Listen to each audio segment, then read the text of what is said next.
The NBA selected its reserves for the All Star game about a few hours ago. One of the selections was James Harden. This is his 11th All Star game that he's played in. The first All Star game he's played in 3 years. So this broke his streak of him not being an All Star. I'm sure he's happy to be in the All Star game to have some relevancy again. Granted, he's played in many All Star games before, but just for his ego, it has to feel good to be mentioned as one of the top players in the NBA again. So I felt that Harden did not deserve to go to the All Star game and that he actually took the spot of what should have been Norman Powell, his teammate's spot for this All Star game.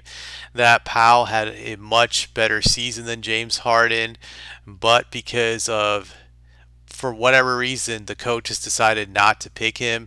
I don't get it. I guess maybe some will argue that James is the playmaker, the facilitator of the Clippers, especially when Kawhi was gone, and that his playmaking was the reason why the Clippers were able to stay above 500 and still be a playoff team in the competitive Western Conference.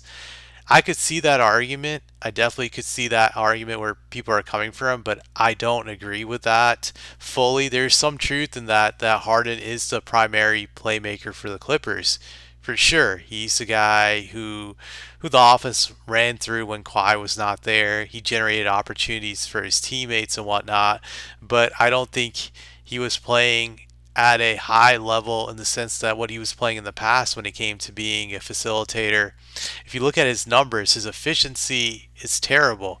He's shooting the worst field goal percentage overall for his career at 39% from the field, which is terrible. And he's shooting 35 from three.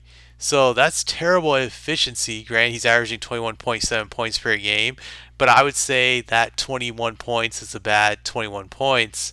And then I know some people will argue, well, look at his playmaking. He's averaging 8.4 assists per game, which is a good amount of assists. But then you got to look at the turnovers. He's getting 4.6 turnovers a game. So his assist to turnover ratio is high, which is not a good thing. So that's my argument against him, that he's inefficient. Granted, they're winning, but he's not the main reason why they were winning. I feel Norman Powell was the main reason why they were winning when Kawhi was out. You look at Norman Powell's numbers, and they're ridiculous. I'm just going to pull them up.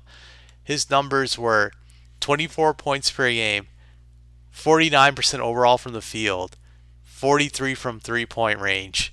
These are high percentages for a perimeter player. That means he's getting a great 24 points per game, and he's also doing it on the defensive end with 1.4 steals per game. He's getting nearly 4 rebounds a game, 2.2 assists.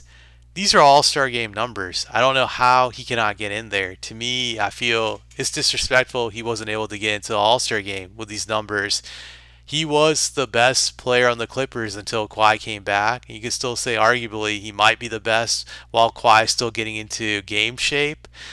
So I felt he was snubbed for sure. He deserves the lion's share's credit for the Clippers being above 500 when Kawhi was gone. And there's not going to be many opportunities for him to get into All-Star game in the future because Norman Powell is not really young. He's 31 years old. So you can't assume that he's going to get many opportunities after this year. So for him, this has to suck. Maybe he'll be able to put up these numbers again next year. Granted, this was like the only time in his career I believe that he was averaging over 20 points a game. He came close a few times in the past when you look at the numbers.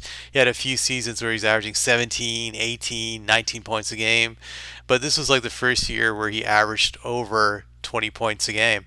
So that was impressive. And if you think about it, last year, he only averaged 13.9 points per game. So he took that quantum leap this year, averaging 24 points a game. He took advantage of the opportunity he had with Kawhi being hurt and Paul George leaving. That opened up a void for him to fill, and he filled it in.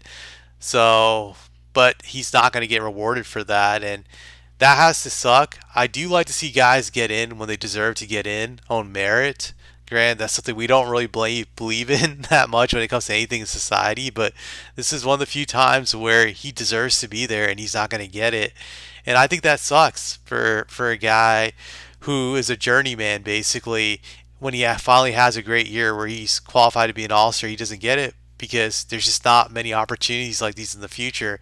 Maybe he'll get lucky with Anthony Davis most likely not being able to play in this All-Star game. I think the rumors have it that he probably will sit out with this abdominal injury he's having, but we'll see. That's all I had to say about this.